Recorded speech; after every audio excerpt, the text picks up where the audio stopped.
啦。跟住中間俾條直線佢分開，再做左右兩邊啦。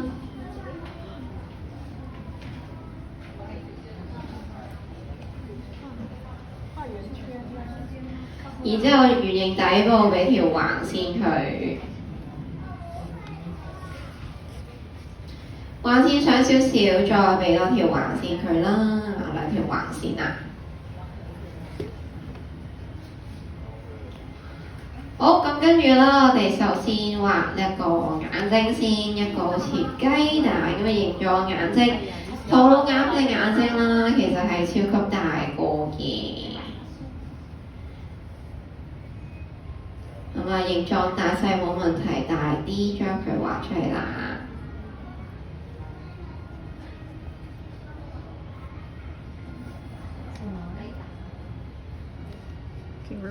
咁記得啦，眼睛需要對稱啦。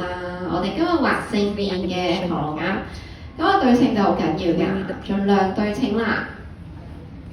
Although we can understand what the other is saying, and it's good. Mine looks like. 跟住啦，我哋畫埋眼珠嘅部分啦，眼珠啦就係一個橢圓嘅眼珠。你中意畫心心、星星、問號、似似、雲陀陀乜都得嘅，自己可以發揮下創意啦。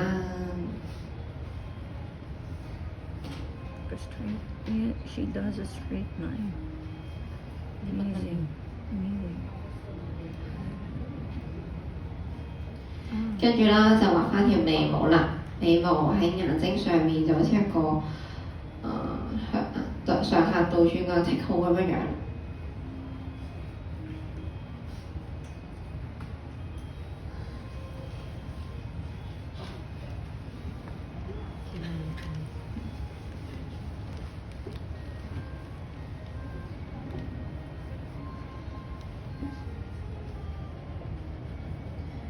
兩條眉毛中間畫翻啲頭髮俾佢咯喎，唐老鴨有3條頭髮，一條向上飛啦，一條咧就向右手邊飛嘅，最後一條就向下啦。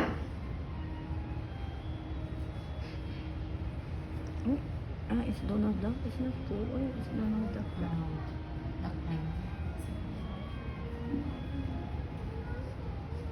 好啦，咁上面嘅部分就完成啦。咁跟住我哋去到鴨嘴嗰部分啦，兩隻眼睛攞條關線連埋佢，好似一條橋咁樣樣。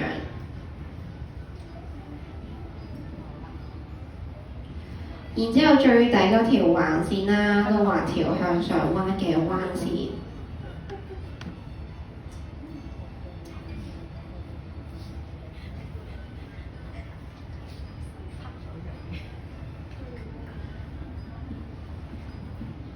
咁啊，呢條彎線會長啲啦，兩條彎線中間再俾嗰條彎線佢啊，呢條就再短啲啦。咁咧呢個咧係佢鴨嘴嗰個陰影線嚟嘅，咁佢鴨嘴其實好難睇嘅，咁我哋打平正面望過去啦，就會有呢條陰影線啦。跟住落嚟啦，我哋喺第2條橫線同埋圓形定位線呢個位置開始。畫一條蛇仔啦，連接到最底嗰條彩虹啦，係啦，好似 S 咁樣樣嘅。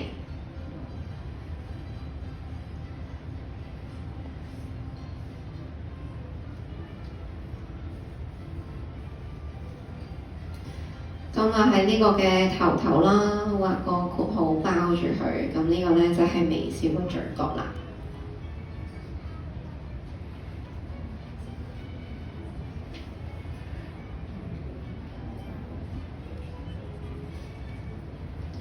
跟住落嚟，我哋喺上面啦，畫個上下倒轉個 U 字去包翻呢一個嘴角位啦。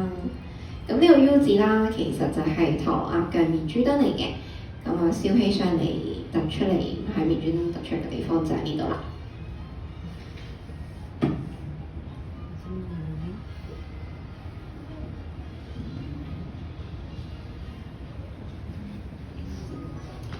咁到最後啦，下面下巴位置啦，我會畫佢合埋個後嘅，咁啦好似畫個碗咁嘅形狀，去畫翻佢個下巴。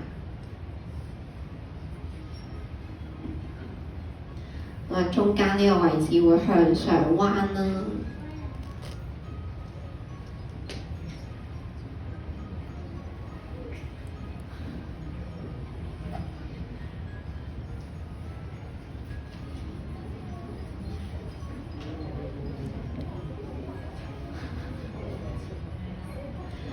嗱，咁我就會順手畫埋條頸俾佢啦，喺個下巴下面畫兩條彎線，加翻啲陰影俾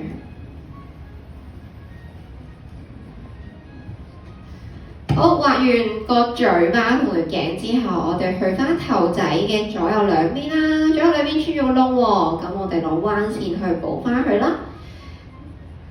首先第一條彎線係短啲嘅，第二條彎線就會將呢度包實晒，咁個窿窿就唔會穿咗啦。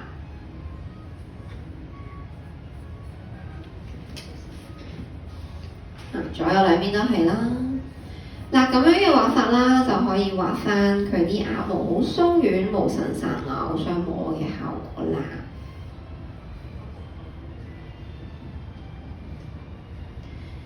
到最後啦，我哋畫翻頂帽俾 Donald 啦。佢基本上咧會配置一頂水手帽，係佢最 classic 嘅一個造型嚟嘅。咁你中意畫其他帽都得，廚師帽、魔法帽咩都可以啦。係啦，諗唔到就同我一樣啦，畫翻頂水手帽啦。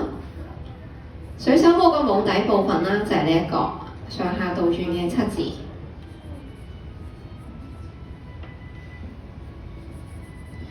然之後左手邊啦，一個好大個 C 字啦。嗱，我會輕輕地畫咗個 C 字出嚟先。另一邊又係輕輕地畫個 J 字啦，上下倒轉嘅 J 字。咁呢個係佢水手帽好隨意嘅形狀啦。咁我哋攞兩個英文字母去畫出嚟。頂帽就唔好太大頂啦。最好就大過個頭少少咁就得㗎啦，太大就唔係咁好。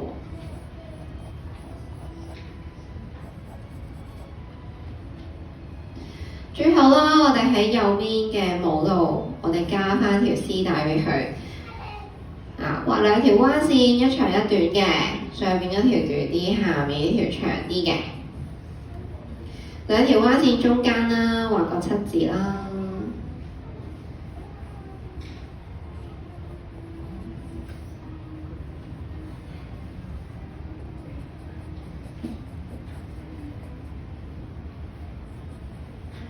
咁有剩時間可以幫呢啲位置油下顏色啦，令到幅畫多啲層次啦。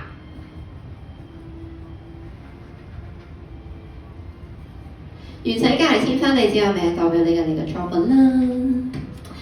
幾好喎！你有係咪？